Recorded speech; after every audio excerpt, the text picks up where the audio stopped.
pour former des ressources humaines en capacité de tenir les challenges qui leur sont en ce moment adressés. Ces challenges sont en train de changer à grande vitesse et tout le temps. Et donc voilà, je pense que l'importance de la formation aujourd'hui, c'est répondre à un besoin marché. Est-ce qu'il y a des prédispositions pour avoir accès à la formation? Alors, parlons un peu du panel pour la formation. Aujourd'hui, comme je l'ai dit, moi j'interviens dans un canal spécifique, ce sont des écoles ou des instituts. Se former au métier du digital aujourd'hui, c'est très accessible. Que vous le fassiez via une école ou simplement que vous ayez des formations en ligne.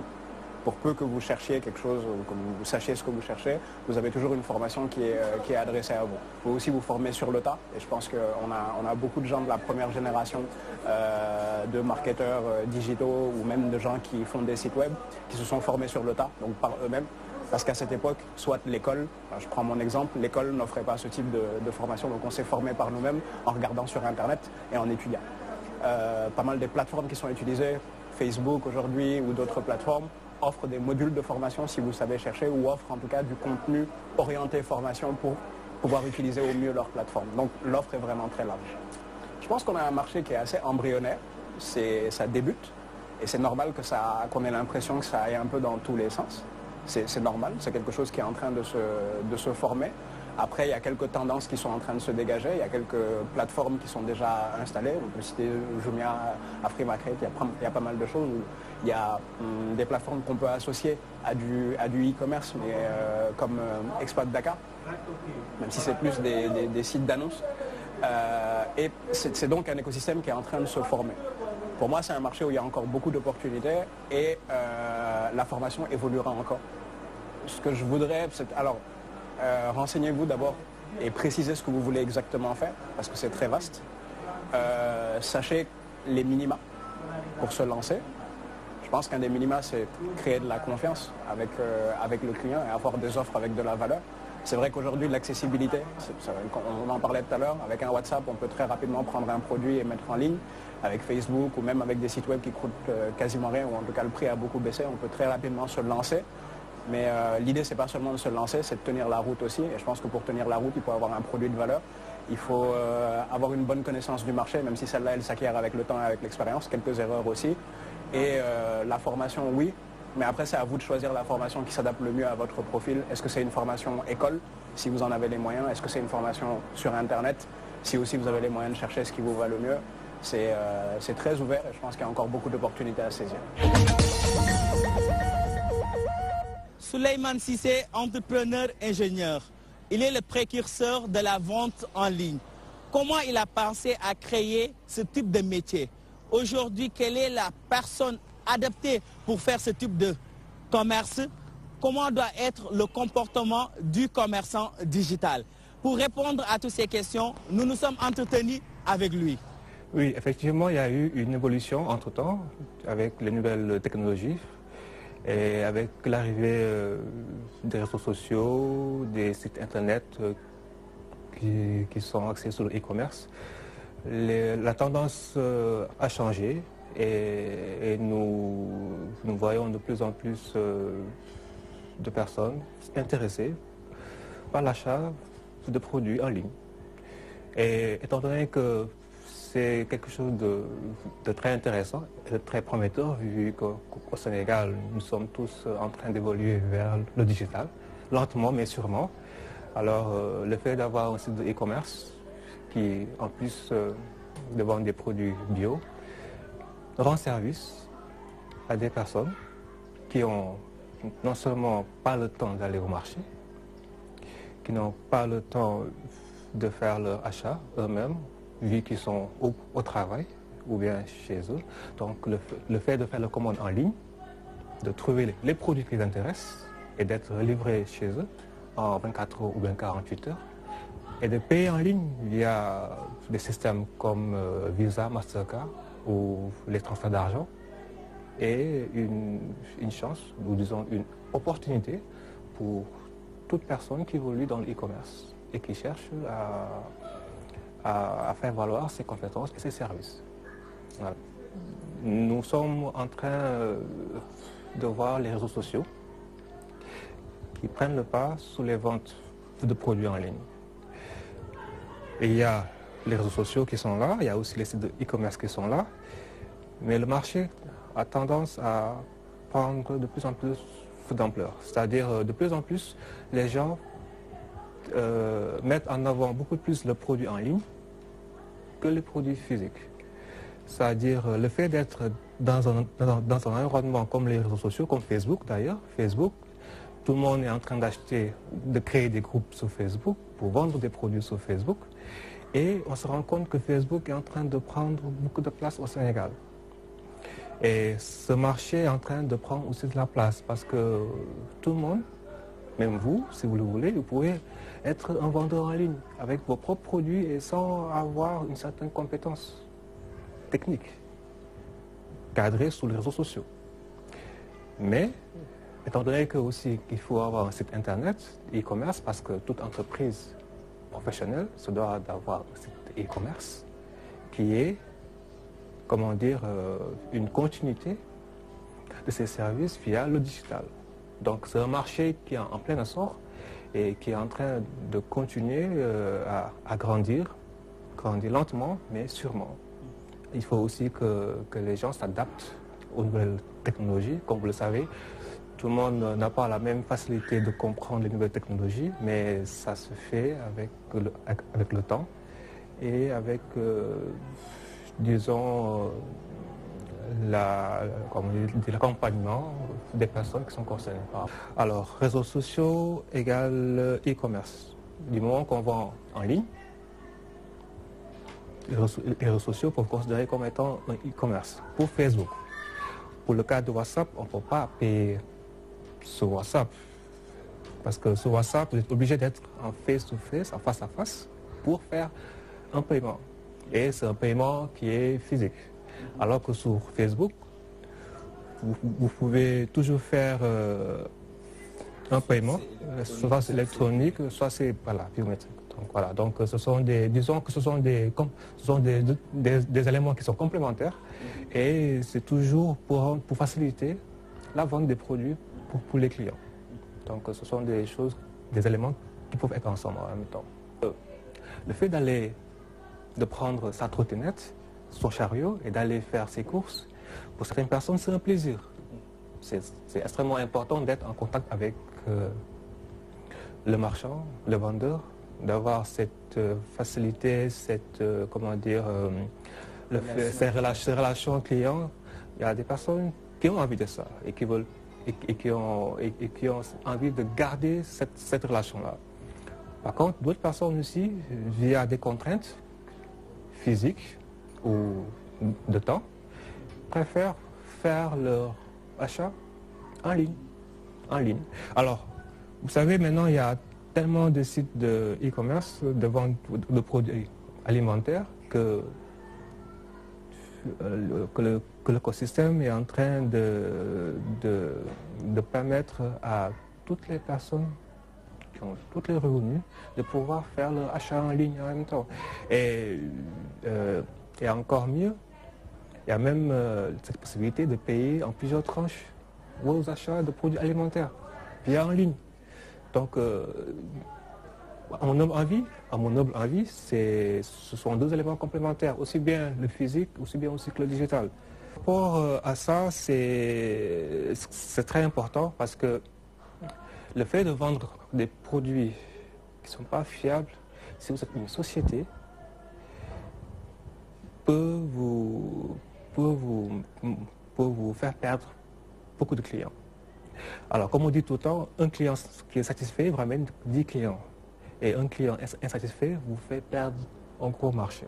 Donc, ce qui serait important pour toute personne qui achète en ligne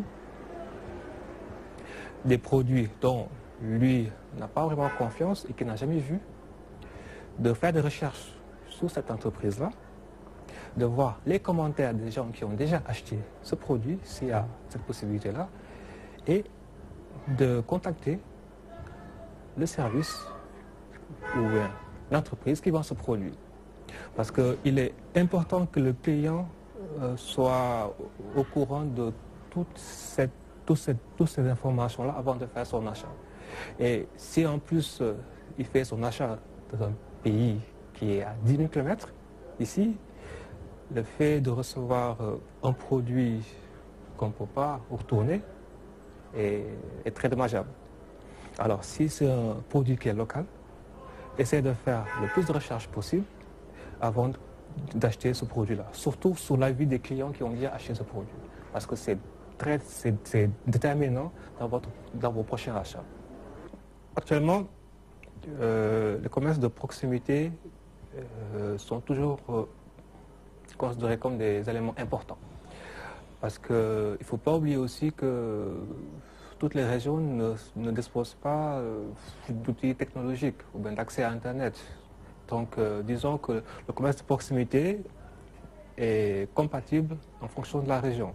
Par exemple, quand vous allez à Diourbel ou à Kaolack ou bien dans des régions comme ça, où le digital n'est pas vraiment n'est pas utilisé à 100%, le commerce de proximité peut être un élément important.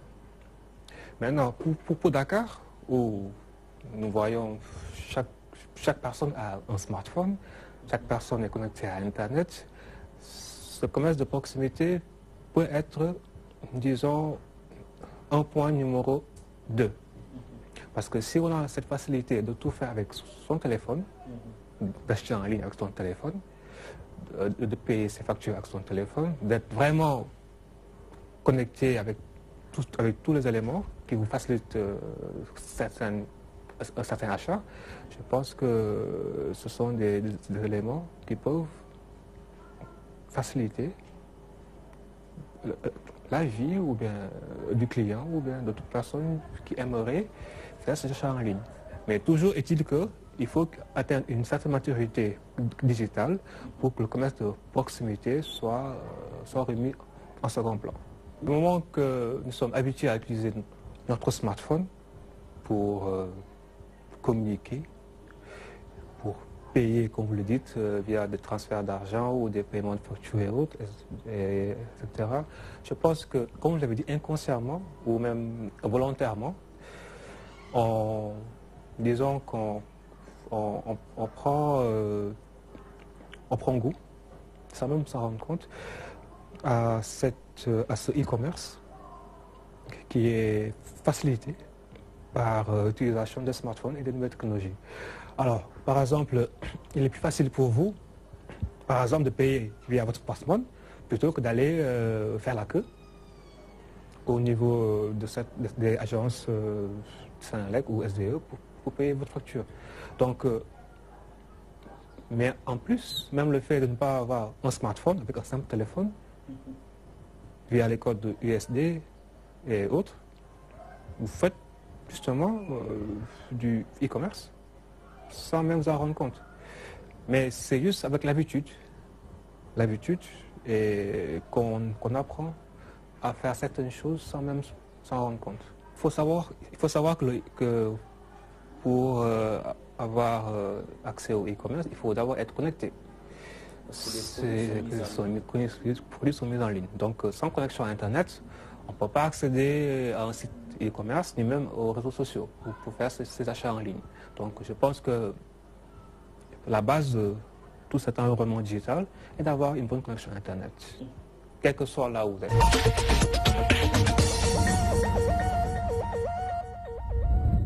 Alors, avant d'aller par rapport aux responsabilités, il y a quand même une chose qu'il faut souligner. Par rapport au e-commerce, ce n'est pas tout le monde qui a cette capacité de créer, de gérer des sites de e-commerce. Nous avons nos parents qui ont des difficultés pour comprendre en fait des nouvelles technologies, qui ne savent pas comment ça marche, qui aimeraient apprendre, mais qui ne voient pas. Mais il faut rappeler aussi voilà. que c'est un nouveau métier. Voilà, c'est un nouveau métier et qu'il y a même les commerçants aussi qui ont fait 30 ans, 40 ans, qui vendent des produits comme les quincailleries et autres, qui aimeraient être dans le digital, mais qui ne savent pas comment s'y prendre. Ça aussi, c'est un blocage pour énormément d'entreprises qui sont là et qui ont besoin d'une digitalisation, d'être accompagnés pour leur digitalisation, pour que le produit soit au même niveau que les personnes, les startups qui évoluent dans ce côté-là. Donc si cette base-là est déjà réglée, pour que tout le monde soit accompagné pour développer le côté digital de son entreprise, là maintenant, on tendra la main aux entreprises qui évoluent dans le secteur d'Internet, la communication, de les aider à booster leur site Internet et autres en donnant les infrastructures qu'il faut. Parce qu'il faut aussi savoir que si en Europe, ils ont des 30 mégas, ici on a 10 mégas, 20 mégas, bon, la lenteur d'un site de e-commerce peut faire fuir un client. Et imaginez que vous êtes obligé d'attendre une minute pour qu'une page s'ouvre. Vous avez perdu comme ça 10 000 clients. Et si c'est une page qui s'ouvre en moins d'une seconde, ou même en moins de cela, vous gagnez en notoriété et vous gagnez aussi en placement sur le moteur de recherche de Google.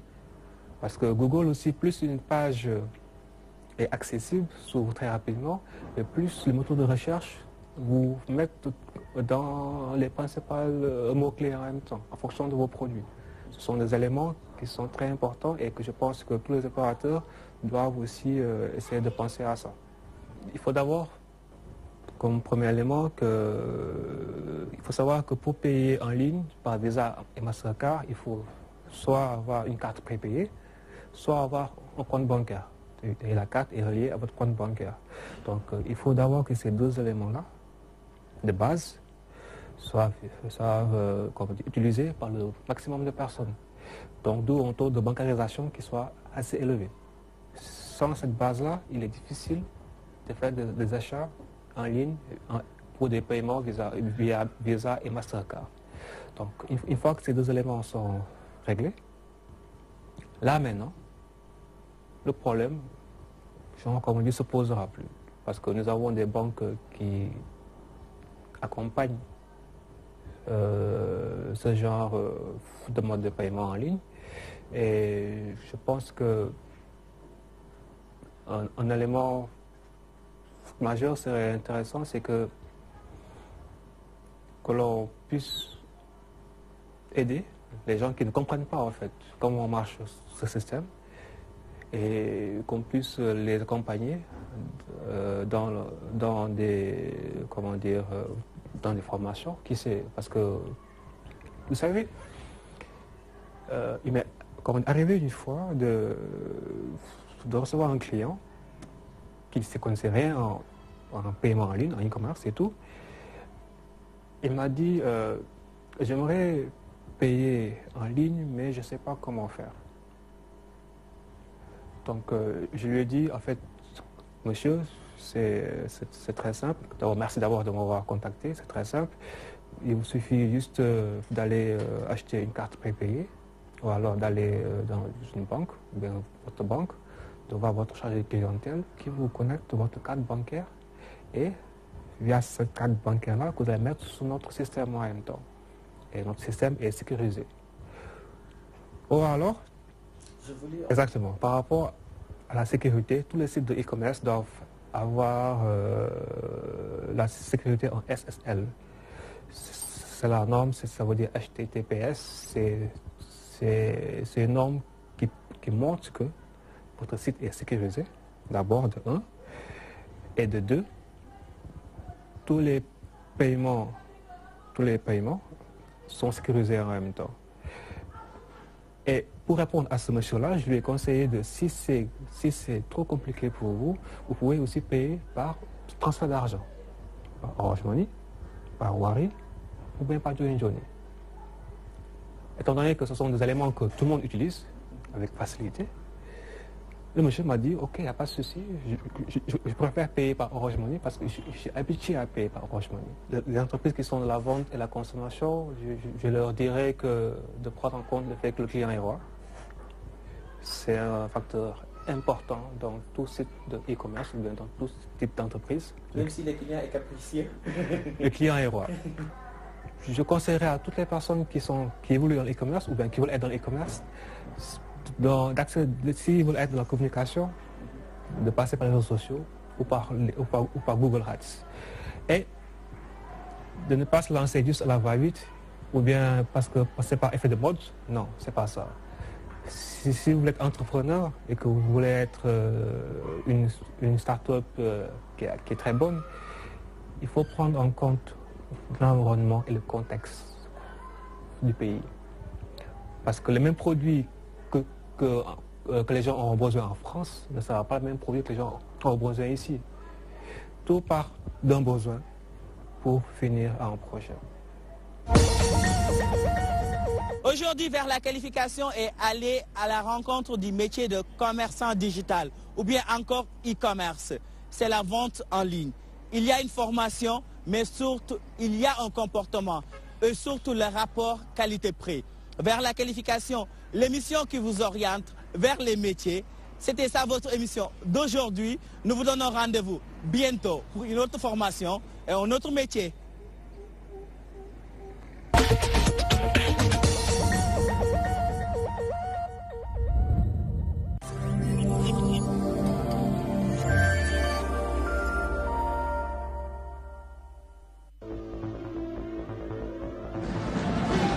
L'actualité sportive revient sur la DTV à travers votre émission Débrief.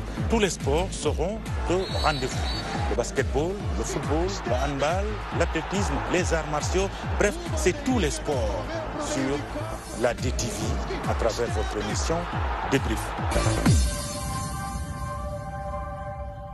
La saison 2018-2019 de la NBA arrive doucement mais sûrement et vous pouvez vivre les soirées chaudes de la NBA sur DTV. Une saison qui sera chaud et très chaud avec d'une part LeBron James du côté des Lakers mais également Stephen Curry du côté de Golden State épaulé par Kobe Bryant. La NBA, le meilleur du basket au monde, reprend sur la DTV. Des commentaires, des analyses, des reportages à suivre bien sûr lors des soirées show de la NBA.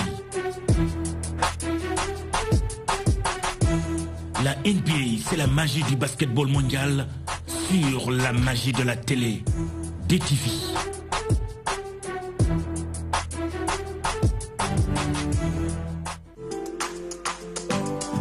Pour l'organisation de vos salons, foires, conférences, Escaf Event met à votre disposition du matériel de dernière génération.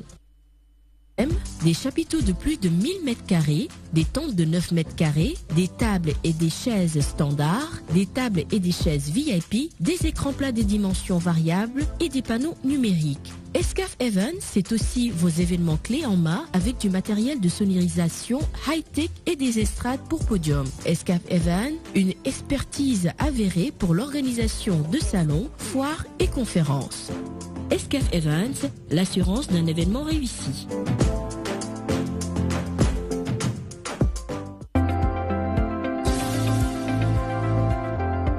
Vous la réclamiez, et oui, elle est enfin de retour. L'émission éducative Sun Campus revient de plus belle avec une nouvelle saison de feu, agrémentée de nouvelles rubriques. Vous êtes institut, école de formation ou université, vous voulez faire la promotion de votre événement, n'hésitez pas à nous joindre. Alors, avec DTV, dans Sun Campus, l'enseignement supérieur et la formation professionnelle ont désormais leur émission.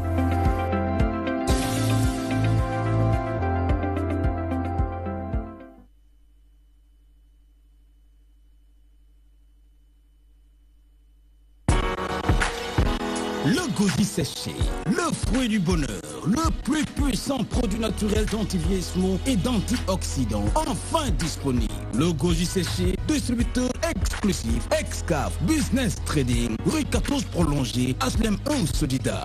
Le goji séché, le fortifiant naturel qu'il vous faut.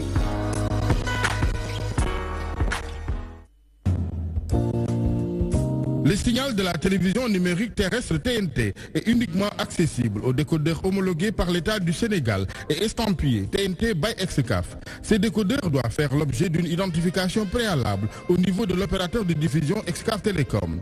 Ces décodeurs reçoivent parfaitement et gratuitement toutes les chaînes de télévision sénégalaises. La vente ou l'utilisation de tout autre décodeur est formellement interdite au Sénégal, conformément à l'arrêté ministériel numéro 02-0904 du 10 novembre 2015. Les usagers sont invités à se rapprocher des services du groupe Excaf Télécom ou de ses partenaires agréés pour se procurer le décodeur homologué, de même que la carte, et se faire identifier, afin de profiter pleinement du plaisir de regarder la télévision en qualité numérique.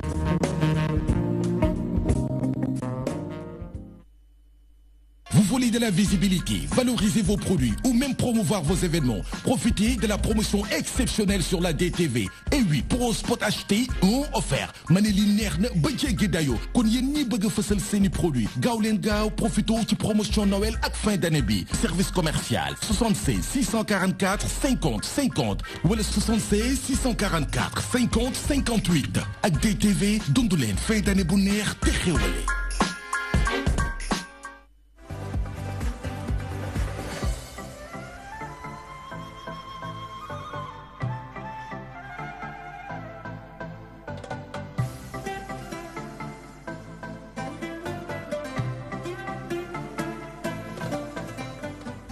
Pièce par pièce, dans les locaux, les députés de la Commission Culture et Communication ont tenu à s'enquérir de l'état d'avancement de la mise en œuvre de la TNT au Sénégal. Une visite très satisfaisante selon ces parlementaires. La TNT est une fierté nationale.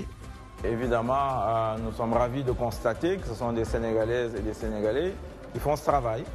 Il n'y a pas d'expatriés, des jeunes Sénégalais et je pense que c'est un grand plaisir de le voir et c'est rassurant aussi.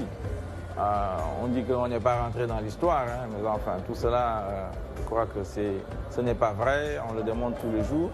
Et c'était vraiment le premier constat qu'on a fait. Ensuite, c'est un projet qui est difficile et qui n'est pas simple. Il faudrait que tous les Sénégalais puissent partout, sur le territoire national, avoir le même signal et gratuitement pour les télévisions sénégalaises. Au nom du président Babacar Touré, qui avait en charge cette mission-là, avec le comptant, en son nom, je me dois de remercier les honorables députés d'avoir bien voulu se déplacer pour venir voir un projet qui appartient au peuple en réalité. Je dois aussi me féliciter de savoir qu'une société bien sénégalaise, qu'une entreprise sénégalaise comme Excaf Télécom a pu faire un tel travail, un travail énorme, un travail de qualité. Cette technologie, une fois mise en œuvre, va permettre l'ensemble des citoyens sénégalais, là où ils sont, que ce soit de Dakar jusqu'à Fongolandi, de recevoir l'ensemble des chaînes de télévision nationale avec la même qualité d'image et la même qualité de son.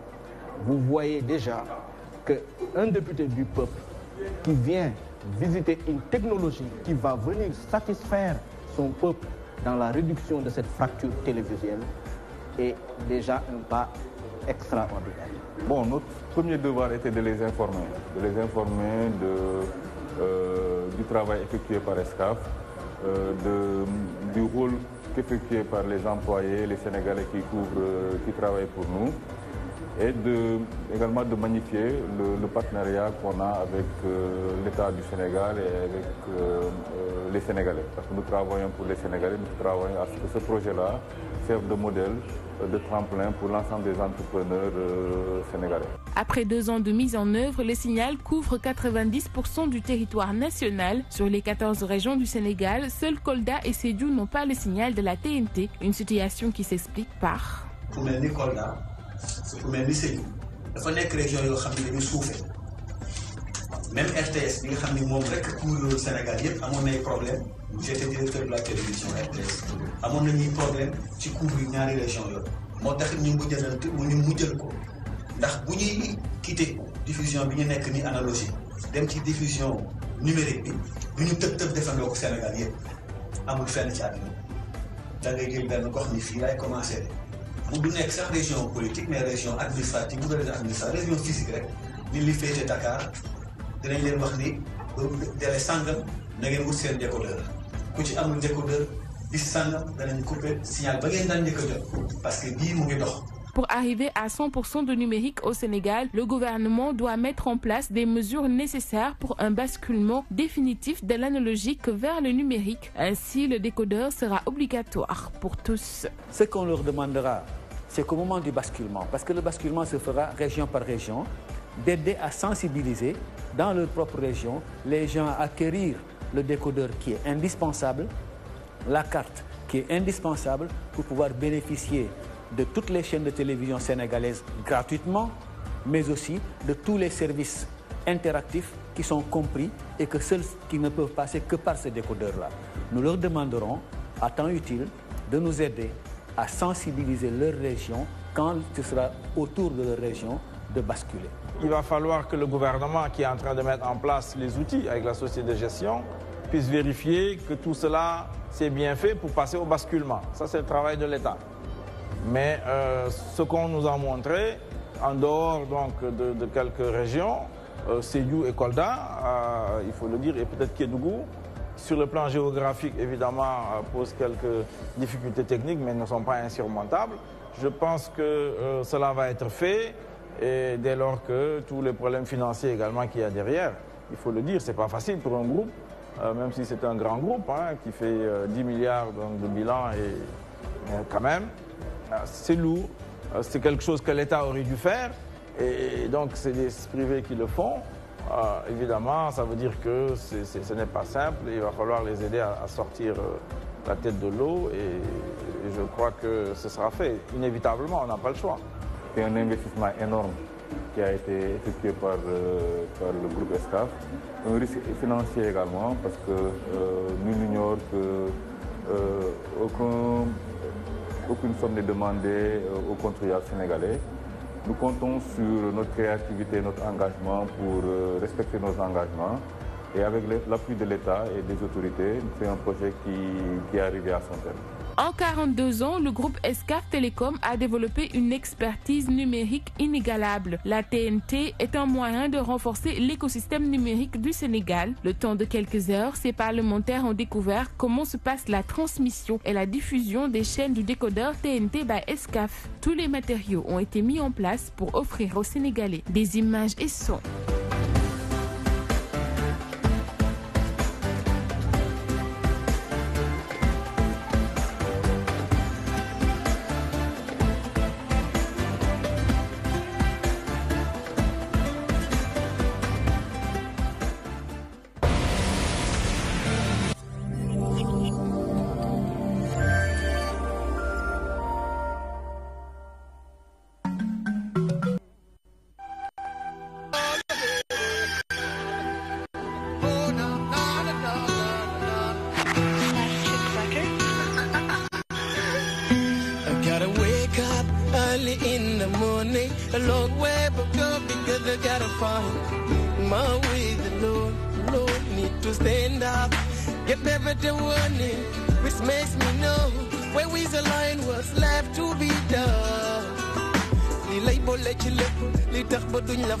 yaa koy liggéey ay nelaw du la ko may li lay jox kat fépp fu ko kenn dul xalaate every day am na tool ba war a bay balaa jant bi jóg foog ma jóg tel ko waajal ready to go darkness du yëgoo kumbi la war a dox jël mu njëkk bañ fu mën a jël day bëri no witness it tomorrow def jël la balaa wees réccu di ci am yoon bëgguma wetu ma roo di mere kenn ci ñoom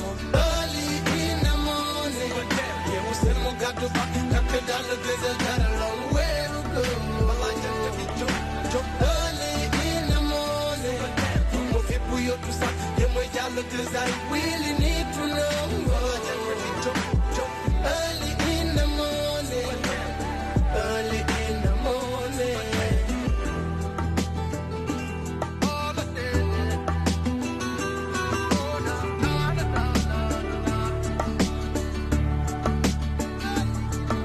I don't wanna stay around my home, cause I do know them are waiting aside. But go watch it a lot, come here for all some my dome. I do know I gotta go get right. Or my talk for nothing yet. To my mother, linga jinga go be a forced to wait. Connect a hamna liga. Leave I say I come, but best to dog, laaj na tey avance bi nga jëloon war a bërek life contrat bi yaa ko signé woon bëre ci tey revanche bi nga diggé woon daa son sa naaj bul fàtte bor bi nga leboon jógol def lu xees jant bi feeñ toon mu ngi duggi woon lënd ma ngi yoo telal rotte sa ndaa fi ñu la bàyyi woon waruñ la fa fekkaat ñi nga war a boot wanal ñëpp ne gaynde nga early in the morning yeewu seen mu gàddu ba takk dal gës a got a long way to go wala jant bi jóg early in the morning foog ma fippu yottu sax yema jàll gës I really need to know wala jant bi jóg early in the morning early in the morning get up at the very time don't accept to be late don't be a loser stand up however the climb go up and up the gate well be a good user Fredo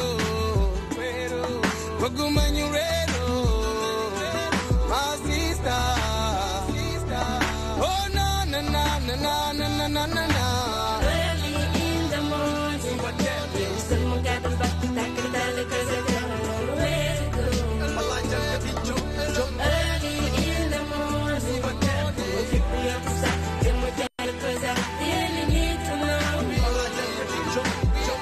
early in the morning early in the morning early in the morning yeah we still got the back to back cause I got a long way to go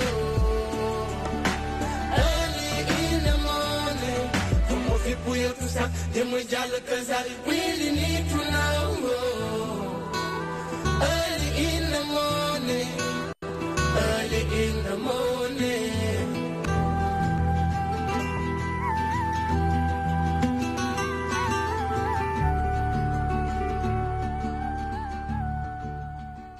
early in the morning yeah we still got the back to back cause I got a long way to go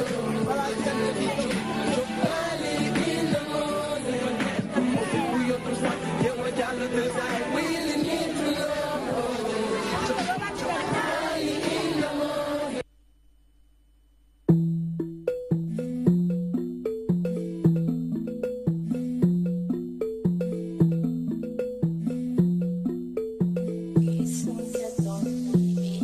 ku xebul sa noos kenn dàqu la noos ku xebul sa noos kenn dàqu la noos million noos 1000 francs noos uno noos fëgg jaay noos ku xebul sa noos kenn dàqu la noos ku xebul sa noos kenn dàqu la noos 1000 francs noos million noos uno noos fëgg jaay noos sama 10 000 million loppi sama liberté prison loppi paa bi amul milliard mais musuñu xiif cere reer fonde fajar namuñu biif mer de fesal pañe te paa bi du yor kenn musu ko poñe di fay ko bor ñu ngi ci école publique yow école privée lu tax bu ñuy passé ngay redoubler soosal sa soos ñun ñu siim suñu cere noosal sa noos loo moom duñ la ko tere solal sa kos ñetti abdu benn beere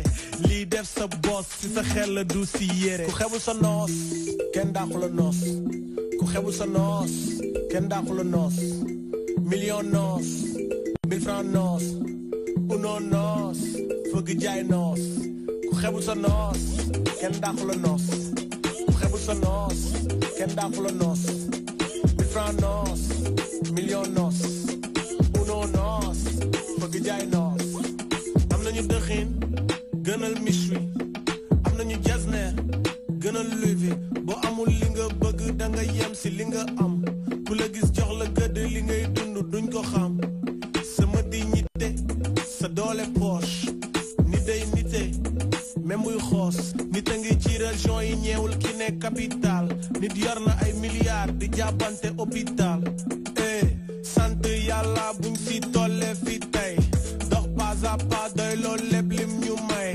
ku ne foo ne xëy na mooy sa njiglaay am nga lu ne mais got moo yor muslaay ku xebul sa noos kenn dàqu la noos ku xebul sa noos kenn dàqu la noos million noos 1000 francs noos uno noos fëgg jaay noos ku xebul sa noos kenn dàqu la noos ku xebul sa noos kenn dàqu la noos 1000 francs noos million noos uno noos bëgg jaay noos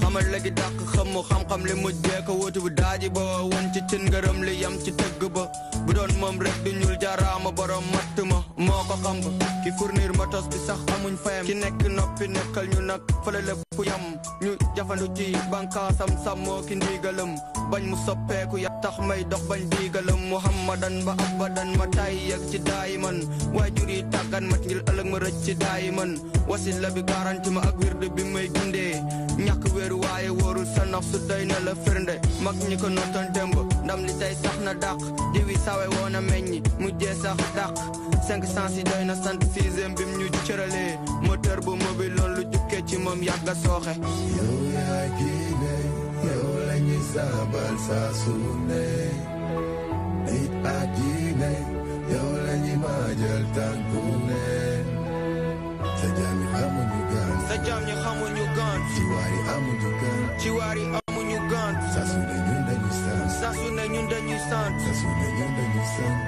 ñun dañuy sant nee nañ yërmande day wàññi doole te man sama bopp laa lay xoole ki nekk sàkk nit ni sunuy baaraam ñu xel la métti wute lépp yaaram ñu jóge ci moom war a xëy dellu ci moom nooyi dund ci limu moom lépp ak ñëpp di moom fii ñaaw fi taaram kii naw fi taaram jàmm ak bagaaram motoraay du romb gaaram mooy man di yow di kaw nu bi ngay dox di seen lu ne ci yow soo koy wëri doo ko fekki fenn xamal sa bopp xam ko génnul sa bopp moo joxe di nangu di fay lu dikk moo ko sabab moom moo ñu dénk ru ñi am ak ñàkk lépp ci mbaaxam moom mi nam mu jox ñu xel conscience du gis ta baaxam allahu akbar don't panic I'm just a muslim thanks and praise to Allah man is on the ground of my Islam yow yaa giine yow la ñuy saabal saa su ne nit ak giine yow la ñuy maajal tànku ne sa jaam yi xamuñu gaan sa jaam ñi xamuñu gaan ci waari amuñu gaan ci waari amuñu gaan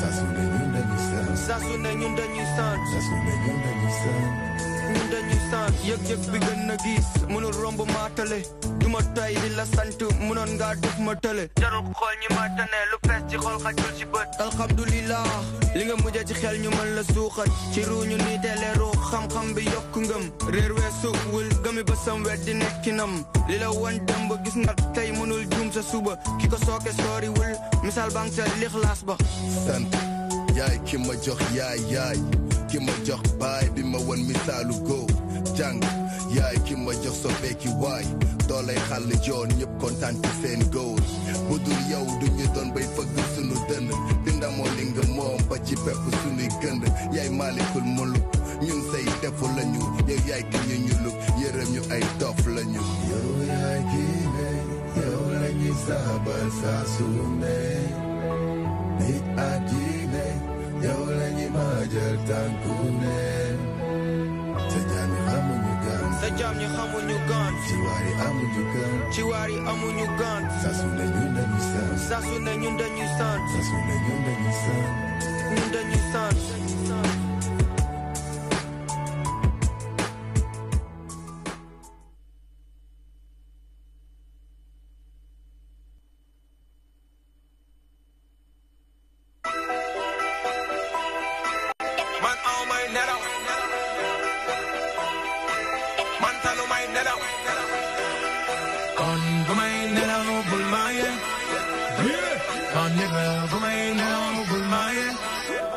ci Gambie na L4 sound balade ma fentaat yokkal sa volume te bizarre na mageti hayde si dajeti seen baat nopp yi ngeen ma di dénkaat ba delloo tasaare ci seen kaat dem nga ma topp da say kap ci single yu bàyyi ne chronovisé kon bu may nelaw bul ma yee ma nigga bu may nelaw bul ma yee kon bu may nelaw bul ma yee ma nigga bu may nelaw bul ma yee ñu ci bëri dañuy ñoddi yang mani tàng nay taw seen biri yaa ngi nelaw bëgg gëtt mani boo yeewoo ma jéem koo firi yaa tala nele yeewu tam suwe garden digg New York City waaye ku la laaj ne ko say ma ngi boyal bi kay sire gisi ñu paa bi daa woy bay ñoom meer bi ñuy kër këri tele ñu yedd ci kër gi ne naaj bi di tàng ñun duñ ko këri kon bu may nelaw bul ma yee kaw ma nelaw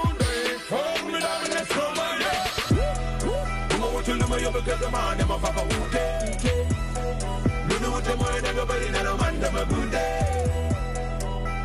kon bu may nelaw bul ma yee ma nigga bu may nelaw bul ma yee kon bu may nelaw bul ma yee ma nigga bu may nelaw bul ma yee kon bu may nelaw bul ma yee ma nigga bu may nelaw bul ma yee kon bu may nelaw bul ma yee ma nigga bu may nelaw bul ma yee musuma am kado sama life sama doom may doon per la weelam fii léegi sama jabar mu ngi fokk suma yaay dutu rangoon ci kanamu naw leewam yaay rek lay tar bi ak loo mën a am bala nga ma gis ma ngiro ak loo mën a xam bu laajee ma dolli ci ngoro keng waru yolam ne kuy fett koo bay ma tegale ci bu ne we ngi jëlal blow bi yëpp mën a koo bay Rolex Gucci Nadine ñu naan boppo gaañi yaa gën a futti sa yaay nelawul ndax tey amul lu mu añi bu la xaaree fonde ba tere ci soirée yi muy reeree fonde ba mujjee tere laale l'hôpital moo ni nga ñuy laajte fonde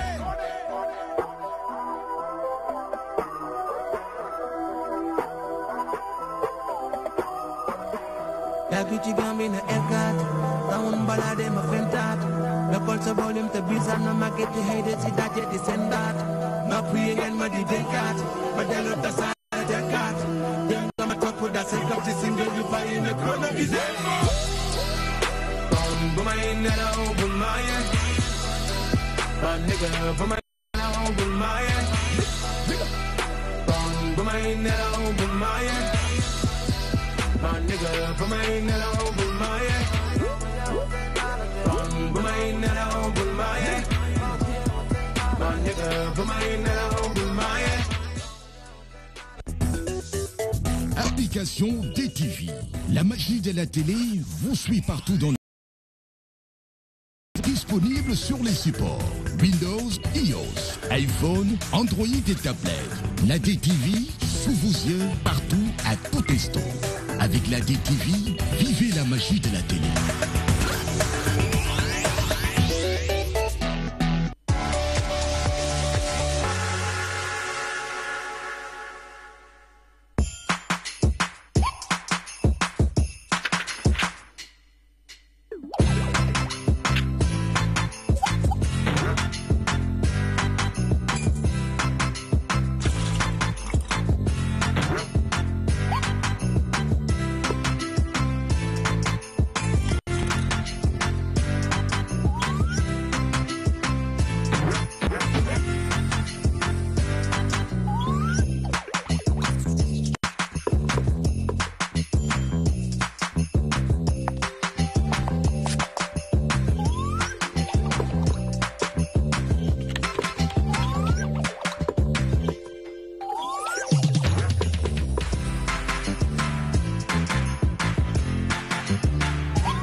Discover, le plaisir du meuble à petit prix.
kémt laaya kàttan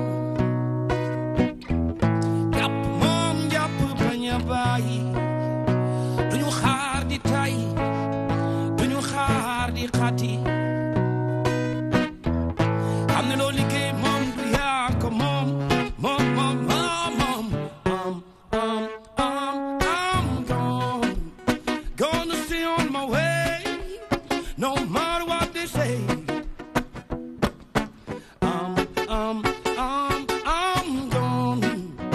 gonna stay on my way no matter what they say.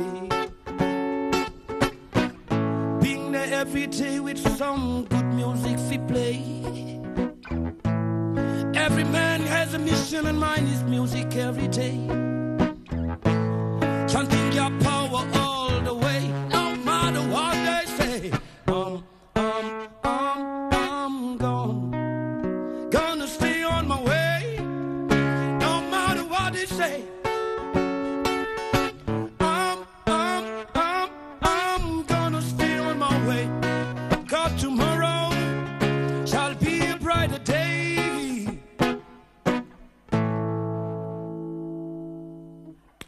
Très bien. Il s'appelle Jupiter Diop sànq maa ngi doon wax mu ngi tooñ waaye xam naa ni dinañ comprendre ci kanam tuuti am na lu tax ñu yëkkati loolu. Un gars qui est établi, on va dire, en Belgique. Il a à son compte plusieurs albums, mais le dernier qu'il a sorti mu nekkoon en septembre 2018 mu di Sarafina Lamp Fall mu ciy ñëw ak sonorité yu bëri dañ ci fekk reggae dañ ci fekk afro blues ak yeneen rythme yoo xam ni mu ngi koy def donc mu nekk artiste. Nekk compositeur nekk musicien nekk guitariste en même temps donc talent yu bëri yoo xamante ne nii mi ngi nekk ci moom du ñàkk ci kanam tuuti daañu ci dellusiwaat ndax liggéey bu am solo lay def di représenter encore une fois dignement le Sénégal à l'étranger. TMTC nag nu mu koy defee saa su nekk rek di rafetlu di ànd ak yéen saa su nekk 17h bu jotee jàpp 19h ñuy ñëw ci wàllu actualité ndax actualité bi la yoon bu tey bi dafa am lu xew loo xam ni ci conseil constitutionnel un fait qui a surpris plusieurs personnes et aujourd'hui les acteurs politiques se rejettent la faute ku ci nekk nag ci ñoom nee nañ du moom moo indi coow li gis nañ fa loo xam ni ci dépôt liste yu parrain donc moo indi lu ni mel tax nag tey ñu ne jot na ñu def ab taxaw seetlu xool fa ñu jëm ndax bu fekkee yoon bi nii la mel naka la ñuy mujjee ca élection présidentielle boobu ñu nar a def ci noonu nag Pape Ousmane Cissé dans sa rubrique actualité politique et sociale daana dalal ki nga xamante ne moo di Ousmane Badiane di chargé des élections bokk ca LD ñu nar a ñëwaat ci li xew démb rek ca conseil constitutionnel ak waajtaay yi jëm ci élection présidentielle bu 2019 Habi Sow mu ngi fi également dina ñëw ci li gën a fës ci actualité bi sur la toile du ñàkk dinañ demaale côté conseil constitutionnel waaye it dinañ wax ci wàllu wér-gu-yaram loolu it ci kanam lay doon Moustapha Gueye dans la rubrique prévention routière et également avec nous aujourd'hui il va parler des embouteillages monstres que l'on constate dans le pays comment faire aujourd'hui pour réguler ce trafic urbain dina si ñëw si kanam ak invité am di capitaine Djibril Fall di commandant compagnie circulation moom it mu ngi fii ak ñun Aladji Sala Bigué nu mu koy defee saa su ne rek di ànd ak ñun ci toi-même tu sais moom it mu ngi fii borom avis du jour borom bonne nuit parce que am na si ñoo xam ne loo rek a leen si neex bu émission bi di jeex ñëw aram la moo tax nga xañ ñu bonne nuit bi donc moom it dina ñëw si kanam tuuti daal di yaatal def li nga xamante ni mooy mëninam nekk ak ñun it ci plateau bi dinañ ñëw ci bébé et maman trouver une dame boo xam ne moom si li muy yëngu mooy joxe ay don nag yu bokkul yoo xamante ni façon biñ ko tàmbali gisee jënd ay jouet wala jënd yeneen jox xale yi beneen façon la def du mu leen si wax dara damay xaar dans la deuxième partie et j'aimerais que vous découvriez avec nous ensemble li nga xam ni mu ngi koy def ci wàllu événement ñu ngi fii ak ñaar yoo xam ni ñu ngi koy waajal Aïssatou Ndiaye di chargé de programme UWA Sénégal ñu ne UWA Sénégal sur pied pour mettre fin aux violences faites aux femmes et aux filles dinañ ñëw si kanam tuuti waxtaanee loolu Mamadou Sy coordonnateur Dahira Cheikh Ahmed Tidiane Chérif mu ngi fekk ñun également gàmmu gu ñuy waajal bu ñu baaxee góor googu nga xam ni xam nañu liggéey bu am solo bu mu def ci Sénégal du ñàkk dinañ ci ñëwaat waaye balaa ñuy sori rek dañuy ñëw ci suñu ndaanaanu bés bi Jupiter sànq nee naa man xaw ma dama doon tooñ wala lan laa doon nee naa Pape Ousmane saa su nekk TMTC dañuy faral di gis ay ndaanaan encore une fois découverte la mais du dañu ñàkk a xam principalement lu ñu gis mooy Jupiter fu ñu ko gën a xam mooy à l'étranger lu waral lool. maa ngi leen nuyu maa ngi leen remercier ñëpp bon xam naa c'est en partie li ko waral mooy dama nekk foofu lu yàgg maa ngi def ça fait 15 ans ci 20 ans de carrière bu ma def léegi nii en 2018 ça fait 15 ans yi foofu laa ko passé lu ci ëpp ci temps bi xam naa loolu moo waral foofu waa côté boobu ñoo ñu gën a xam ak yooyu. bu ñu ñëwee ci album bi Sarafina Lamp Fall bu ñu nee Sarafina les gens pensent à la signification les hommes intègres. lu tax nga tànn Sarafina Lamp Fall.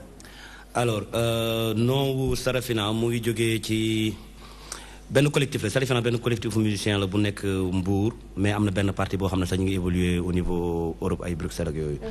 donc collectif bi ñu ngi jëlee tur bi ci xool tur boo xam ne africain yi ñoo ko tuddeel seen bopp Afrique. boo demee ci dañuy wax Farafina ci yenn langue yi. dañuy wax Sarafina ci yenn bu ñu amee yenn tournure yi ci yeneen làkk yi donc c'était pour ut benn authenticité Afrique bu ñuy réclamer boo xam ne moom la ñuy doxee en fait loolu moo waral turu Sarafina. Et c'est quoi la particularité de cet album-là? Alors on va dire que c'est un truc très personnel album la bu personnel parce que niveau arrangement composition presque lépp man maa ko def quoi donc ma assumé album bi. D'accord.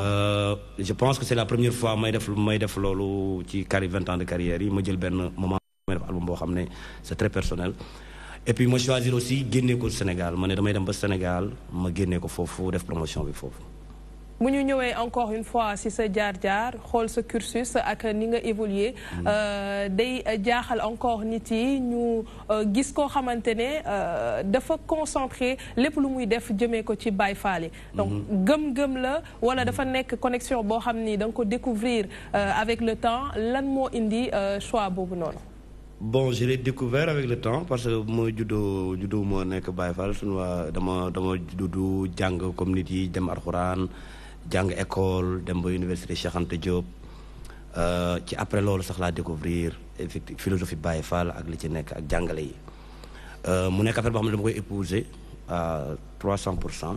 Ça se voit également si li ngay def sa texte yi. waaw mënul bon d'ailleurs benn reproche sax boo xam ne bu ñu nekkee mën nañu ko tuddee reproche boo xam ne dañu ma koy def dañu ma wax souvent lu ngay woy yëpp foofu lay yem ci loolu ngay woy bon moi ça me plaît bien ñu may wax loolu parce que au moins ça signifie que ci yoon bi ma nekk ci yoon boobu rek laa nekk ça fait 20 ans sama premier morceau yi loolu laa doon woy tey ci morceau yu mujj yi maa ngi woy loolu ba léegi et puis ça veut dire aussi que y a assez ay éléments à réflexion yu ñu mën a jël yoo xam ne day nekk ay thèmes yu actuels ñu mën ko ñu sukkandiku foofu pour mën ko défendre wala développer. Pape Ousmane loo gis léegi ci prestation bu Jupiter Diop. Oui, et c'est pas la première fois moom yàgg nañ ko découvrir fii toi-même tu sais mais peut-être rebondir ci li mu njëkk a wax c'est-à-dire souvent daf may jàpp rek quoi africain en Afrique souvent dañuy wax ni ñu ngi rechercher suñu identité il faut ñu delluwaat suñu ressources ma ni kañ la ñuy taxaw benn xam sa bopp rek moom yaa ngi koy wax sànq. te yaakaar naa sa musique yëpp ci loolu la reposé wu mooy spiritualité. pour man ñun en tant que jullit suñu delluwaay du kenn ku dul yonent Yàlla Muhammad alayhi salaam à un moment donné il faut que ñun en tant que africain ñu bàyyi loolu c'est-à-dire même occidentaux yi seetatuñu seen bopp. ñoom xam nañ fi ñu féete ñu ngi liggéey pour ne citoyen du monde bi ñu yàgg incarné ñu doon ko. il faudrait que à un moment donné ñun en tant que africain ñu bàyyi loolu c'est-à-dire ne dañuy delluwaat xam suñu identité dangam ñun en tant que jullit kenn mooy suñu identité. mooy yonent bi sallallahu alayhi wasallam te la mu jàngale mooy da ngay xam sa bopp xam sa bopp. boo ko defee da ngay jëriñu fii jëriñu fañ jëm. pour man loolu dafa am solo richesse gënu maanaam li ma wax ni amul richesse bu ko gën a kawe ci àddina. ci ku gëm yonent bi sallallahu alayhi wasallam la. maintenant nag foofu la lépp reposé wu pour dem nag vers progrès lépp lu jëm ci wàllu développement comme ni ko yonent bi sallallahu alayhi wasallam jàngalee te mu am ay succès ci jamonoom. maintenant nag bu ñu ko bàyyee fii jël leen mooy tax tout le temps dañuy nekk cycle boobu noonu nga xam ne dañuy dem benn moment ñu réer génnaat fële ne nañ seetaat suñu bopp suñuy sët ñëwaat ne dañuy seetaat seen bopp mu nekk ci cycle boo xam te à la limite li may xalaat ci li ngay wax lu tax loolu religion bi mënuñu ko permettre parce que ci théorie religion bi dafa am benn théorie universaliste boo xam ne dafa dépassé ay kii séeréer la kii pël la kii naar la kii nii ci théorie yu mel noonu la ñu mu retrouver wu noonu mais ci sunu état africain yi fi ñu toll ci sunu depuis bi ñu juddoo 1960 ba léegi am na ci unité yoo xam ne ñun retrouver guñ ko ñun ak suñu histoire yaakaar naa moo tax loolu ngay wax noonu ne nit ñi dañuy seet seen ay identité yooyu parce que ba am benn cassure ci au niveau histoire bi boo xam ne nit ñi xamatuñ ñoom ñooy ñan. bon c'est dû à ça. alors ñu gis ne instrumentiste nga également. guitare nga koy jouer ndax am na beneen instrument boo xam ni da nga koy manipuler. à part la guitare non pas comme guitare quoi. guitare mu nekk sama instrument favori boo xam ne ci laay liggéey lu ëpp quoi. boo xam ni bi nga ko jàngee yàgg na. université la wala au-delà bi nga génnee 18 ans de guitare maa ngi def 18 ans de guitare. 18 ans de guitare. waaw. Eh ben dis donc. Ouais. Alors, il y a également un harmoniciste, on va dire, de Johan Serk, que nous avons liggéey ensemble. Ouais. Comment s'est fait la collaboration? Alors, Johan, nous avons fait un sound system au niveau Bruxelles. Oui. Mais puisque l'harmonica est un instrument blues, il est blues. Nous avons une guitare et un blues, donc ci sound system lañ xamante après ñu génn milieu boobu de dem defi composition blues ak ay affaires yu gën a soft encore. waaw moom maa ngi koy nuyu d'ailleurs mu ngi Bruxelles maa ngi leen di nuyu ñoom ñëpp. ku nekk si biti day nekk yoon ñu laaj la regard bi nga am ci musique sénégalaise fii nii. nan nga gisee évolution musique sénégalaise. mu ngi évoluer ci rythme am y a encore des efforts à faire. Il y a beaucoup d'efforts à faire, mais nous avons évolué sur le rythme. Effort, non, je ne vais pas dire effort, je vais dire secteur bien déterminé. Parce que vous n'avez pas ci texte la ci musique bi la ci ban côté la ñu war a. Je pense que d'abord li ñu waroon njëkk a def mooy fexe ba am benn industrie musicale. am ay scène c'est-à-dire diggante scène yi ak ñi ñuy jaay ak spectacle yi ñuy jaay loolu la ñu waroon fexe ba mu nekk benn affaire bu cohérent. bu ñu ko defoon dina je pense mais loolu moo xaw a manqué tuuti au niveau ci scène bi quoi scène moo amul en fait. D'accord. bu ma ñëwaatee si album bi lan moo indi 5 titres pour un début pour après xaaraat. alors c'était dans la précipitation wala dafa am loo bëggoon. non même pas on a pris 2 ans pour faire album bi yëpp 2 ans yoo xam ne ñu ngi jaabante Bruxelles ak Dakar ak yooyu parce que am na instrument yoo xam ne fii lañ ko enregistré ay xalam ak yooyu. par contre dañoo def remarque que ne nit yi duñu consommer album bi yëpp. D'accord. da ngay def album 20 morceaux 22 morceaux ñaari morceaux lañ ci utiliser ci des duñ ko am temps déglu ko léegi pour pallier à ça moi j'ai réfléchi ma ne léegi au lieu que may def album boo xam damay def ay morceaux yu bëri di tànqal nit yi je prends 5 morceaux album bi yëpp enregistré nañ ko pare mais actuellement benn partie lañ génne 5 morceaux ak 3 clips ñu ko génne sous forme de clé USB. Justement, pourquoi ngeen choisir support boobu noonu. Alors parce que àdduna mu ngi dox mu ngi évoluer CD yi ñu ngi xoosu kenn dootu leen tegati. C'est vrai. Vinyle amatul cassette dootoo ko gisati donc mu àdduna foofu lay dem quoi dañuy anticiper mouvement bi ñu def ko ci ay clé USB clé USB bi avantage mooy di nga ci mën a def aussi vidéo yi comme audio yi. C'est vrai. Voilà dañuy anticiper mouvement bi quoi. C'est ça, est-ce que day consommer bëgguma wax consommer li Jupiter Diop di def. xam nga moom dañ naan nit ku nekk da nga war a am identification. boo ko xoolee da ngay xam ni ki Baye Fall la te le mot de Baye Fall mooy jëf jël ñàkk jariñu parce que nit da ngay am lu ñu lay xàmmee tey bu ñu la woowee tey benn jamaïcain boo xoolee nga xam ni kii jamaïcain la bu ñu la woonee benn français da nga xam benn français la sénégalais bu ñu ko woowee ci wàllu yu muy yëngu rek bu fekkee daf ci am parce que culture bi dafa yaatu bu dee ci traditionnel ngay yëngu ku la xool war naa xam ni kii bon traditionnel la bu fekkee ne da ngay yëngu ci wàllu Baye Fall comme tey damay jël exemple day ku mel ni Cheikh Lo ñoom moom mi Jupiter ay Cheikh Lo ñooñu boo leen xoolee rek automatiquement da ngay xam ne ñi ay Baye Fall lañ parce que dinañ am lu ñu gëm ñu ngi ko incarné et puis di ko wane ci àdduna bi ñu ngi jaay image du Sénégal di jaay religion bi muy julli gi ak oyof geeg dal geeg Baye Fall gi c'est important moo tax ci texte yi muy ñoom seeni texte toujours da nga ciy gis ni day am benn fulla bu ci nekk ak benn fayda parce que mënoo di mbubboo Cheikh Ibra Fall te li ngay def du am fayda waaw kenn du boole yàpp kenn du ko jàmb ci soow mënta nekk doo ko jariñoo donc vraiment moo koy ci félicité di ko encouragé bu baax a baax xam naa li mbokk góor gu baax turó tax nag xam naa ni mënu ma ko wax dara dafa fekk may jëw mu tourné na ma Jupiter lan la def ma ne ko non bokkul kooku Diagne la sant yow. voilà mi ngi noonu dañoo am fi benn Jupiter Jupiter bu metti nag bu metti. jërëjëf dinañ dellu si waat si moom si kanam tuuti Jupiter Diop j'imagine que vous êtes confortablement installés dans vos canapés wala fauteuil toog ci seen salon donc jot na ñu jàll ci actualité de l'internet avec Habissa.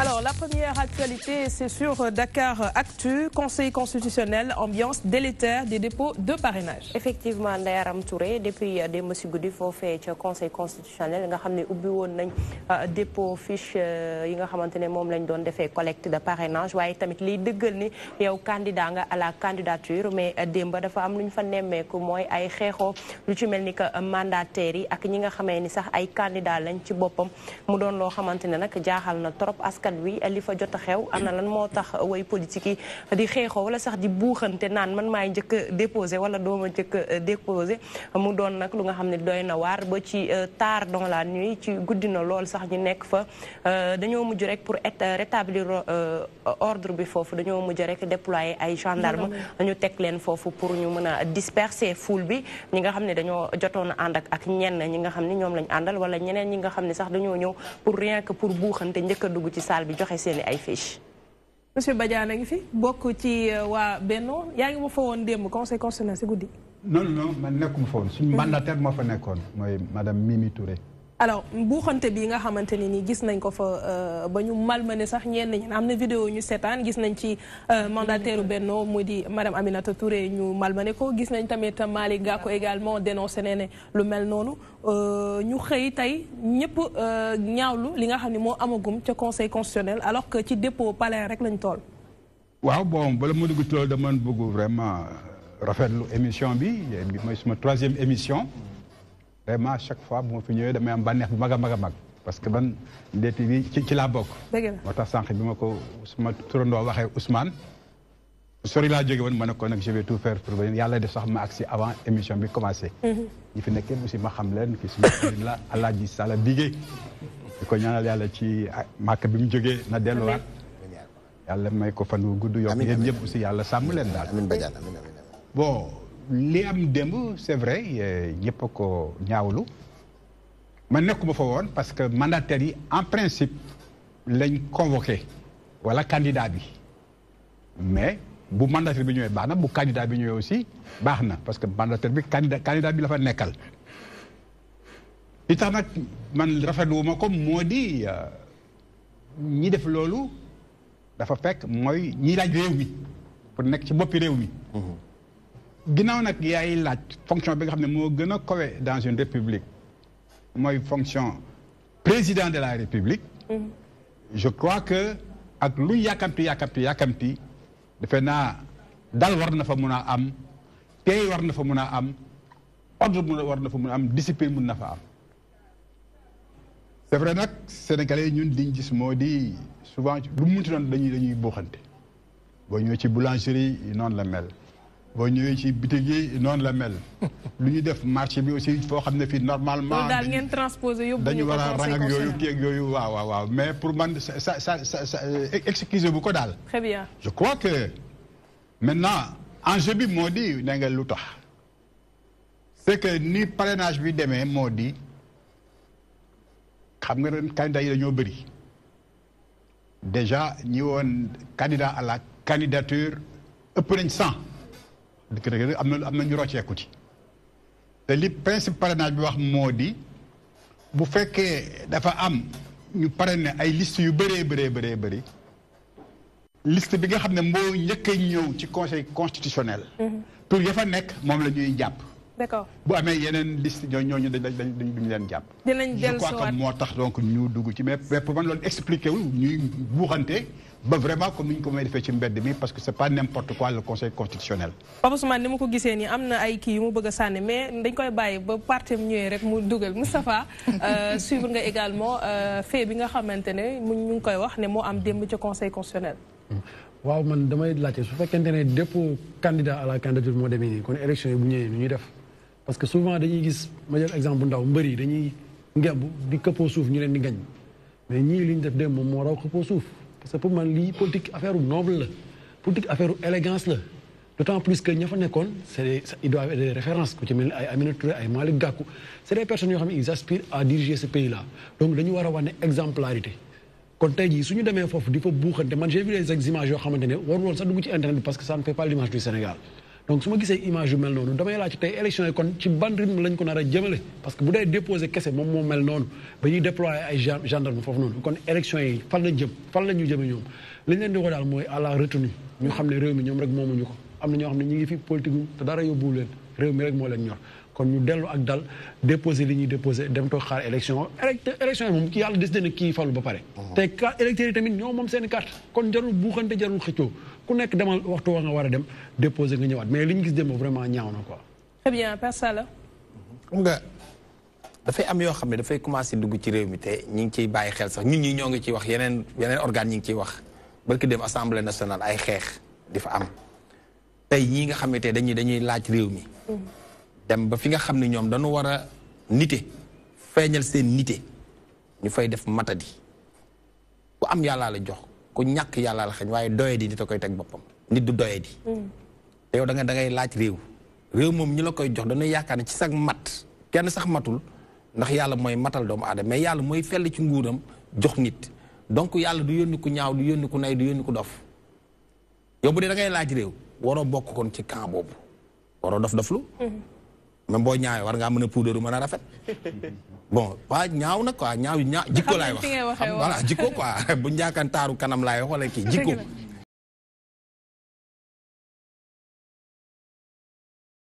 mais tey nga dem ba foo xam ne yow da nga war a jaay sa bopp nga fay def yi fi waye di loolu baaxul lii monsieur Badiane wax léegi Ousmane li wax léegi gis nga Màkka kaar yi dañuy taxaw bu Marocains yi ñëwee dañuy rang dugg ku nekk yaa ngi sa numéro de sa ticket mais kaaru Sénégal bu ñëwee nit ñi dañuy jaar ci fenêtre yi te pourtant kenn du toog place kenn sénégalais moo tàmm buuxante tàmm njëkkante tàmm yooyu rek la ñuy jëlee ci biir kër yi moom la ñu yóbbu ci assemblée bi moom la ñu yóbbu feneen moom la ñu mais li gis nga bul ragal dara gis nga élection yi jàmm rek a fi am barke Seydina moom dëkk bi jàmm rek a fi am fii ku fi yee fitna yaay ànd ak moom dem fitna day nelaw nag te ku koy ànd ak ñoom nag bu dee ci am na ci ñoo xam ne li waajuroon jàkk jaa ngi noonu ku mën na nodd ñu neex baat nañu nodd di naqari baat nañu toog bu nu tànqal nit ñi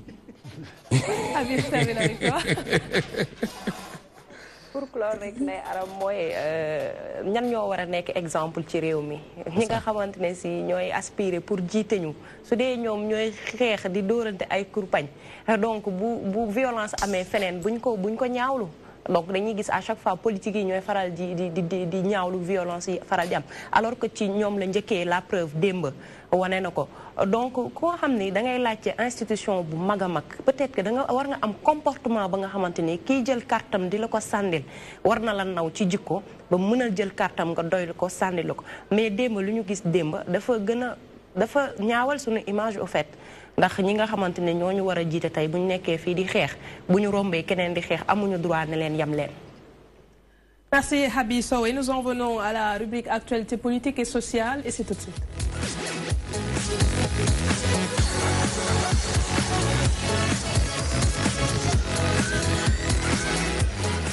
Et avec Pape Ousmane Cissé, conseil constitutionnel, un dépôt de parrain dans la pagaille. daanaka tour de table bi déjà ci ñiy wax mooy tout le temps dañ leen di ŋàññi seen taxawaay ni yelloo ngeen plus que souvent li ñuy gis yéen te yéen parti de gauche yi dañ leen nawloo ci xalaat xel yi réew nañ lay tëddee ci pàcc bu ne ngeen xalaat ci génnee jukki ba souvent ñu leen jàppeen sax amu leen force de mobilisation mais am ngeen ay ñu mën a xalaat derrière di tëgg programme yeeg projet yi nga xam dafay jëmal askan ci kanam tey ñu gis leen ci beneen langue boo xam te ne xëy na foofu uute naag li ñu leen xamee ngeen bokk ci pëcc xaw boobu ndax du ngeen am un peu kersa nga baal ma ci kàddu bi ci bu ngeen nekkee Sénégal bii nga xam te ne dañu baaxoo ay yu baax jikko yu rafet ñu gis yu xaw a suufe yi bàyyeekoo ci yéen en tant que politique du ngeen am tuuti kersa ci taxawaay yooyu. non sur la tour de table bi liñ ci wax yëpp dëgg la kenn mënu ko dindi parce que ñu ñëpp teg nañ ci suñu bët kenn mënu ko rafetlu aussi parce que lu yem ne la fonction suprême dans une république muy le chef de l'État bu nekk di ko xëccoo fi problème bi ñu koy am sax moo déjà ci candidat yi foog ngeen ne Sénégal un pays de 15 millions de personnes jaadu tey ñee dañuy dem élection présidentielle ak fonction boobu ni mu élevé ñu ne am nañ plus de 100 candidats à la candidature. amul lu ko jiitu. waaw amul li nga wax ni amul lu ko jiitu lay bii nga ñu jox nii ci période bi nga xam ne ñu waajal élection amul lu ko jiitu parce que boo fàttali ko élection locale yu 2014 on était à 2700 listes maa ngi rappelé jamono jooju ministre de l' intérieur moo nekkoon Abdoulaye Daouda Diallo. dafa ne lii mënut a continuer il faut qu'on en arrive à rationaliser je pense que am na sax ci ay jotaay yu ñu dajee ak société civile bi di xalaat loolu. mais liggéey boobu fan la c'est-à-dire on a envie de vous demander kañ ngeen jàpp ne war nañu mën a rationaliser alors que vous aviez eu le temps après constat ci élection yi def pour mën a yegg ci loolu pourquoi ñu war a bàyyi ba mu des ay weer ci élection yi bëgg layal ni parrainage bi ngeen loi bi ngeen voté pour rationaliser candidature loolu aussi c'est un problème. bon problème bi nga wax lors des locales de 2014 am nañ 2709 listes mais li tax 2709 listes yooyu fësul feeñul trop ba nit ñi disons ŋàññ ko xam ko parce que élection locale la woon c'était pas des élections nationales xam nga Sénégal am na 599 collectivités locales maanaam ci gox-goxaan yi foofu la ñu doon déposer liste yi foofu bi ñu ko calculer ça fait 2700 et quelques dëgg la kooku problème la mais li mu wane moo di lan moo di depuis quelque temps bu ñu seetoo les 20 dernières années chaque fois élection yi buuxante bi day gën a bëri. moom laa lay wax nii c'est-à-dire est-ce que ñun on devrait pas être beaucoup plus intelligent mooy une fois constat bi am parce que ñaata yoon la ñu def ci ay ateliers ci rationalisation des partis politiques mais conclusion yi ñu ci bàyyeekoo. bàyyeekoo bi nga xamante ne délivrer encore ay autorisation. exact autorisation ba léegi boo demee ci table ministère de l'intérieur am na ay mouvements yu bëgg a judd ak ay partis politiques xëy na fii suba di ci gis une dizaine. c'est-à-dire ba léegi loolu mu ngi dem moom laa lay wax. ak ay récépissés yoo xam ne ñu ngi fay nelaw. te tey ñu ngi ci pratiquement 300 partis politiques. waxuma sax organisation syndicale yi ñoom ñu ngi ci ay 400 plus de. en fait loolu laa lay wax c'est-à-dire ñun war nañoo mën a xalaat conclusion yi ñu koy jëmal mais pourquoi ñu def ay ateliers di def ay conclusions à la limite di ci def xaalis bu bëri mais bu ñu defee ay conclusions yu pare ranger ko aux oubliettes. loolu li ko indi moo di suñu système électoral ñun suñu système électoral. dafa doon un système électoral des partis politiques parce que boo jëlee code bi ba 1992 dañ ne woon seuls les partis politiques yi nga xam ne dañ leen reconnaître ñoom ñoo mën a briguer les suffrages des Sénégalais. ay images yaa ngi mu digg ñu yokk ci les partis ah oui voilà les partis et les candidats et les coalitions de candidats ñu dem ba 276 ñu yokkaat ci les partis. Les coalitions et les candidats indépendants. Bah, récemment, mais les candidats indépendants, c'était à certaines élections seulement, mais bah, dernière 60, à partir de 77, les candidats à tous les types d'élections. Comme nous dit,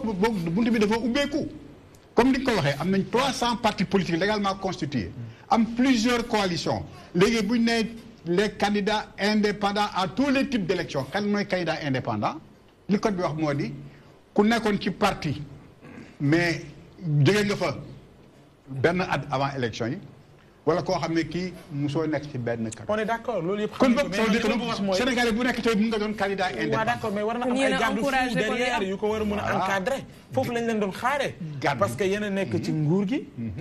yéen a def jàngat bi xam ni floraison parti politique yi ci réew mu mel ni Sénégal nga xamante ne comme ni ko Sall bi di wax. da ngay nekk ci koñ sax mujj ñu la ko yombal naan le président ndax bëgg a jiite. mais réew mi ak fichier électoral boo xamante ne néew na ak mode d'élection bi dañ ko yàgg wax même am nañu yàgg fustigé maanaam système mu raw gàddu bi ñu jàpp ni ci démocratie yu mag yi en tout cas ci àddina bi prouvé na que ni Sénégal war na dépassé loolu c'est-à-dire jàngat la yoo xam ne ñëpp xam nañ ko def nañ ci ay ateliers borom xam-xam yi wax nañ ci mais suñu problème mooy pourquoi Sénégal suñu defee lël ci ay questions yu am solo yu mel ni bu ñu tënkee dara ba war koo doxal rek recommandation yi te xaalis bu bëri lañ ci def mais bu ñu yegsee ba war ko jëmb rek on a énormément de difficultés. li ma ci wax moo di dëgg la mais en matière d'élection nekkul ne parti bi nekk au pouvoir wala parti yi nekk ci nguur gi ñoo mun a jël ay décisions di ko imposer yeneen parti yi. Ousmane man ak yow daje nañ ci ay jotaay yoo xamante ni ONG 3D soit moom la. wala organisation des sociétés civiles pour des élections mooy waa COSC ànd ceeg ministère de l'intérieur ak les partis concernés ñu daje ñu ne dañuy waxtaan pour arriver à rationaliser les partis politiques au Sénégal loolu yàgg nañ ci daje. liggéey yooyu am na lu mu jur loolu laa ne la mu jur mu am consensus war na faire l'objet quand même soit mu doon loi wala leneen pour qu'on en arrive quand même am benn Sénégal boo xam te ne au moins 5 courants la ñu am wala sinon 10 partis politiques yoo xam dañuy xam ne ñii ay socialistes lañ ñii ay lee lañ ay comme ni ñu ko gisee ci yenn démocratie yu mag yi ailleurs boo demee fu mel ni États-Unis da ngay dégg ñu naan républicain yaa ngi nii démocrate yaa ngi nii c'est-à-dire amuñu jafe-jafe pour mën a spécifier lu mel noonu on est intelligent war nañ mën a yegg foofu loolu laa lay wax. li nga wax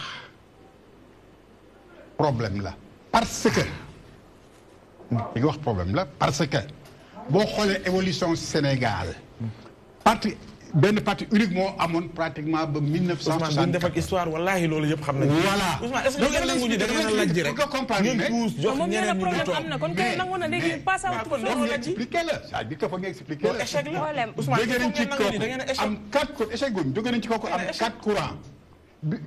échec boobu kat moo indi parrain yi échec boobu indi parrain yi ndax booy campagne bii nii yëpp 4 courants Senghor def fi 20 ans après 80 mu dem.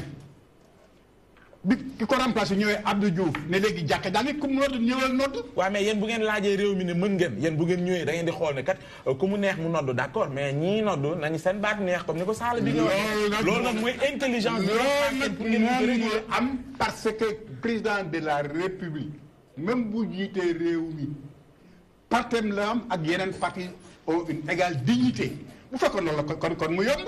non waxuma loolu kon yéen seen daje ngeen doon daje pour yegg ci loolu kon ban njëriñ la am. kooku nag ce sont les Sénégalais qui sont responsables de ça. les Sénégalais qui sont responsables de ça parce que c'est le système électoral ni mu bindoo ba parti bi gën a tekkiwul dara ñaari li ñoo fa nekk ak parti bi nga xam ne am na représentation ñoo yem yëpp c'est des partis c'est des partis. abi problème am na. bu ñuy dem élection ku ci nekk am nga droit ne damay participer. kenn mënu la doo participer parce que amoo nit. donc kay gis nañ fi ay candidature fantaisiste. waaw problème am na mais man mais candidat yoo xam ne sax diggante 70 bi jógee 92 yoo xam ne ñi ci kaso bi lañ nekkoon am na yoo xam ne dañoo daw ba léegi depuis bi élection yi passé parce que banque ya leen topp amoon na fi lu ban foofu. non mais li Pape Ousmane